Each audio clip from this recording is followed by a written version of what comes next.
Hello Virgo, Sun, Moon, Rising, and Venus signs. Kamusta kayo? Sana po nasa mabuti kayong kalagayan. Welcome back po sa Star Tarot. At kung bago kayo rito, welcome din po kayo. Please subscribe, like, share my videos, and leave me a comment po kung nakaresonate kayo. Thank you. So, yung first message po ninyo ay shield. You need to defend yourself. Ayan, depensahan ninyo ang sarili ninyo. Huwag ninyong uurungan ito, no? Alam ninyo naman kung anong ginawa ninyo, alam ninyo kung anong sinabi ninyo. So, kung alam ninyong nasa tama kayo, then defend yourself. Okay? Huwag ninyong hayaan na lamunin kayo ng kung ano-ano lang sinasabi sa'yo, no? Mga tao, no, na merong against sa'yo. So, kung alam mong nasa tama ka, alam mong nasa rason ka, then ipaglaban mo yan. You will be taken care of in difficult times. So, yan, napakaganda, no? Didepensahan ka din. Poproteksyonan ka ng Divine Universe and the rest of your spirit team. You will be taken care of, no? Sa panahon ng mahirap na mga pagkakataon, ano? The universe and the rest of your spirit team is going to take care of you. So, what else? We have first, pay attention to your finances, okay? Importanteng bantayan mo ngayon ang inyong kaperahan, lalo-lalo na sa paggastos. Kailangan na nababantayan ninyo, na ma-maintain ninyo yung pagsunod sa budget plan ninyo, okay? Wag kayo sanang tawag dito, wag kayo sanang matitempt, no, na gumastos, no, outside of your budget, no, yung gano'n. Kaya, financial discipline, yun na kailangan din ninyong pairalin sa ngayon. We have vulture, depression, anxiety, worry that someone is against you. Ayan, so siguro ang iba sa inyo nalulungkot, baka ang iba sa inyo din na tawag dito, nagkaka-anxiety, nagwo-worry, about someone, no, na baka yung feeling ninyo, baka feeling nyo lang ito, no, nagalit sa'yo, pero baka hindi naman, or baka may nagsabi lang sa'yo, baka may nagchismis lang sa'yo, no, na si ganito, ganyan, galit sa'yo, or si ganito, ganyan, may tampo sa'yo, yung mga ganon. So, use your own judgment and discernment on that, no? Baka mayroong mga dapat na gawin kayo para masiguro ninyo, 'di ba? Kung tama talaga, kung meron talaga nagagalit sa iyo or whatever, 'di ba? Kasi baka nagwo-worry kayo ng sobra tapos hindi naman pala totoo yung akala ninyo or hindi naman pala totoo yung sinabi sa inyo, baka meron lang naninira, hindi ba? So what else? We have stork, there is a news of a birth. Ayun, meron kayong mababalitaan na nanganak na. You know, meron na babalitaan kayo na nanganak na po pwedeng person ninyo to kasi baka nasa malayong lugar kayo, baka hindi ninyo kasama yung person ninyo, nanganak na pala person ninyo, so mababalitaan nyo na yan. Or po pwedeng kaibigan, kapamilya, pamangkin, mga ganon, no? So meron kayong mababalitaan na nanganak na.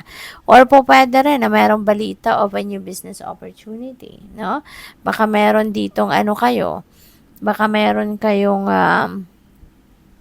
bagong oportunidad para sa pagnenegosyo. Baka merong offer sa inyo of a business partnership. Kaya good luck po sa inyo. So, tingnan natin kung ano pa yung kaganapan, for kay Virgo. Thank you pala, for subscribing. And if you haven't subscribed yet, subscribe na po kayo. And also, meron join button po sa baba ng video, no? So, i-click nyo lang po yun kung interesado po kayong mag-member. So, sabi dito, clear away illusions, focus on truth and clarity. Ayan, this may be related to this, no? Hindi, dito pala, sorry. This may be related to this depression and worry and anxiety, no? Kasi baka, akala nyo lang talaga ito, no? Baka yun lang ang sa tingin ninyo, pero hindi naman pala totoo. Maaring madiscover ninyo na hindi naman pala totoo. Kaya, clear away your illusions, no? Kasi kung nagwo-worry na kayo ng sobra-sobra tapos yung pala hindi naman pala totoo, no? Hindi naman pala siya galit sa'yo, hindi naman pala siya inis sa'yo, yung gano'n, tapos in-stress mo ng sarili mo, 'di ba? Kaya focus lang kayo sa kung ano ang totoo. Okay? So, baka mayroong mababalitaan din kayo o puwedeng makausap mo yung taong ito, 'di ba? Baka meron kayong, mga pag-uusap ngayon na magaganap, ano, at yun ang magiging ano, yun ang, tawag dito, yun ang magpapalinaw sa inyong isipan na mafi-figure out mo na, "Naku, nag-worry na ako ng nag-worry tapos hindi naman pala siya galit sa akin." Kasi po puwedeng magkausap na kayo, 'di ba? Or puwedeng kausapin mo yung taong itong pinanghihinalaan mo na galit sa'yo, 'di ba? So, sabi dito, breathe deeply, let clarity and insight fill your lungs.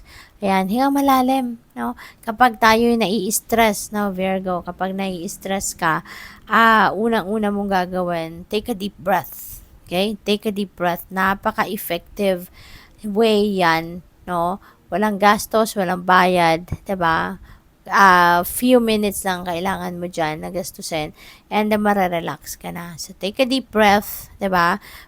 Mag-breathing exercises ka, inhale, exhale, yung mahahaba na pag-inhale at bigla ang buga, no? Yung pag nag-exhale ka, yung ganun, para ma-release yung tension sa katawan, ma-release yung takot, ma-release yung worry, ma-release yung stress na nararamdaman ninyo. Kaya dapat malakas yung pag-release ninyo ng hininga, tapos laliman, ano, deep breathing ang kailangan para ma-inhale ninyo yung bagong hangin, kumbaga, no? Ano yun ang ano, pumasok sa katawan ninyo, and it's very relaxing, you know. Kung gusto ninyong ma-master yan, ano, yung breathing exercises na sinasabi ko, marami dito sa YouTube, no, yung guide na mapapanood ninyo kung ano yung mas magko-connect sa inyo para pag ginawa niyo yon, so makakasiguro kayong tama talaga na tama ang gagawin ninyo at yung maging effective sa inyo. Okay? Kasi iba yung naitutulong na pagpapakalma, no, sa sarili natin, sa katawan natin ng breathing exercises na sinasabi ko. Purify your intentions, align your goals with your heart's desires. Ayan. So, siguro ngayon, time na para mag-set kayo ng intentions, or baka baka ngayon balak ninyong mag-set ng bagong intention sa ngayon, para na ito yung